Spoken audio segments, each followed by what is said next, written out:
Excellent crowd on hand for homecoming weekend. Starting in the second quarter, Marietta leads 10-7 until this. Garrett Gurney from 15 yards out for the Fighting Muskies touchdown. They jump out in front. Nathaniel DeMuth on to try a 48-yard field goal. It's got the leg, but bangs off the uprights. No good.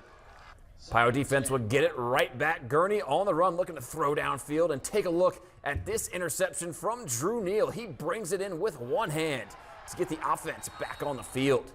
Marietta forced to punt, though. Gurney delivering a strike to David Westrick, and he reaches over the goal line for a score. Under 2 to go, Joe Tinta dropping back, then dropping one in to Keon Franklin, who slung out of bounds. After a slew of Muskie penalties, Vontae Hodges runs it in out of the Wildcat as time expires in the first half to bring the Pios within 4 points. However, though, Muskingum goes on to get the win, 35-31.